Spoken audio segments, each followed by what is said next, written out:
Hi, my name is Ashlyn, and today I'm going to be talking about why the textile industry runs on energy.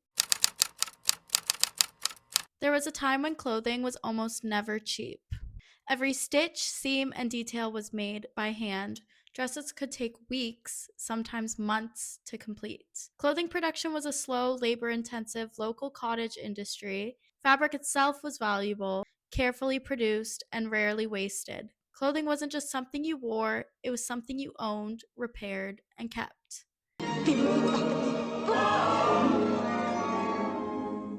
And now, clothing is everywhere. There's literally landfills filled with clothes. I looked it up, and according to an article written by earth.org, there's approximately 92 million tons of textile waste dumped into landfills annually, which is an insane amount, and yet it remains cheap, abundant, and ever changing with the rapid trends. So, what happened? Because the shift from handmade clothing to mass production wasn't just about fashion, it was about energy.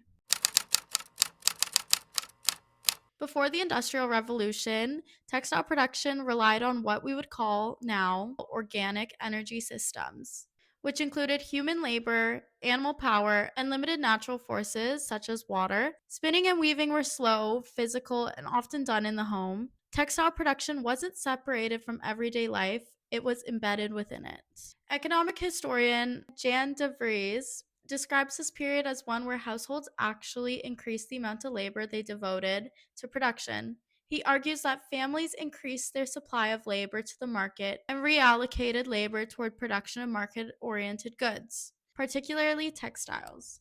So rather than being idle or static, households were actively intensifying their work, spinning more thread, weaving more cloth, and producing goods not just for themselves, but increasingly for exchange. An important thing to note here is this labor was deeply gendered.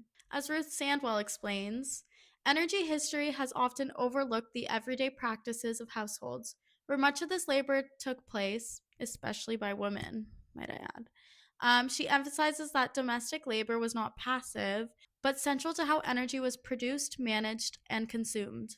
So, clothing wasn't just a product, it was the result of time, labor, and bodily energy. And because of this, production was pretty slow. Clothing was very scarce. Well, most people did have clothes, people weren't just running around naked. But people typically only owned a few garments, which were often continuously repaired and reused. In other words, fashion was limited by the human body. This, however, begins to change with the rise of coal. Coal introduced something entirely new: concentrated, transportable energy that could be used continuously and at scale. Unlike earlier systems that relied on what Vaclav Smil describes as animate energy, meaning human and animal labor, which imposed strict limits on productivity. As Timothy Mitchell argues in The Carbon Democracy, fossil fuels, especially coal, enabled large concentrations of energy that made new forms of industrial production possible. And this is where things start to shift dramatically. Machines like the spinning jenny and the power loom can now be powered not by people, but by steam engines fueled by coal. This also allowed the switch from water as an energy source, which not only improved production efficiency, but gave control over labor and location of production. Steam power allowed for factories to move from rivers and instead operate continuously. Mitchell notes that industrialization wasn't just about new machines, it was about reorganizing energy in ways that allowed production to expand beyond human limits.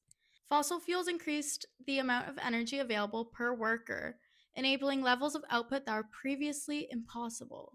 So instead of being constrained by how fast a person could spin thread, production became limited only by how much coal could be burned. With this new energy system comes the rise of the factory. Production moves out of homes and into centralized spaces where machines and workers are brought together. So, this is a massive transformation. As economic historian E.P. Thompson describes, industrialization introduced a new form of time discipline where labor became regulated by the clock and the pace of machines rather than natural rhythms. Workers, many of which were women and children, might I add, We're now expected to keep up with continuous mechanized production. And the nature of work itself changed a bunch. Instead of creating full garment, workers perform repetitive, fragmented tasks. The connection between worker and production began to disappear. Karl Marx later describes this as a form of alienation, where workers are separated from the products of their labor and from the process of production itself. And at the same time, production became faster and cheaper, which leads to a key shift. Clothing stops being something you make and instead becomes something you buy. Get in, loser, we're going shopping. So as textiles became cheaper, clothing became more accessible. Fashion began to change, not just in style, but in meaning. For the first time, larger portions of the population could participate in changing trends and express identity through clothing. But this accessibility came with significant costs. Factory labor was often exploitive, with long hours, low wages, and unsafe conditions. And again, gender plays a major role here. As Sandwell points out, women were not simply excluded from energy systems, they were actively involved, but often in ways that were undervalued or rendered invisible. With industrialization, women moved from household production into wage labor in factories, but under highly unequal conditions. So the Industrial Revolution didn't just transform industry, it reshaped gender roles, class relations, and everyday life. So we talked about gender, but this transformation was also deeply global. Industrial textile production, say that 10 times fast, depended on raw materials, especially cotton, which was sourced through colonial systems. Historian Sven Beckert describes this in Empire of Cotton, arguing that industrial textile production was built on networks of imperial expansion, coerced labor, and global trade. For example, Britain relied heavily on cotton from the United States during the 19th century, where it was produced through enslaved labor on plantations in America. At the same time, Britain also expanded cotton production in colonies like India, where local agriculture systems were restructured to prioritize export crops over subsistence farming.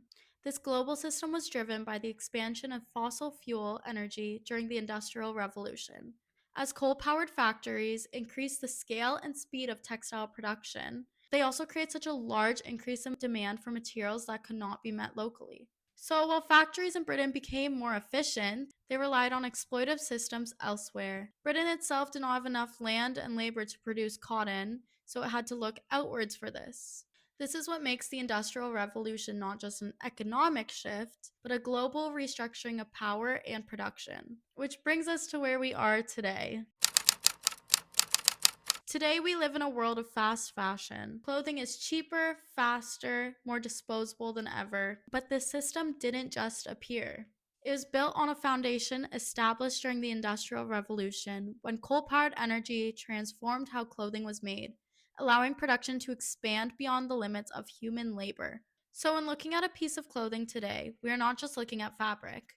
We are looking at the history of energy transition that shaped industries, societies, and has connected the world through a system of extraction and production, a system we are living in today.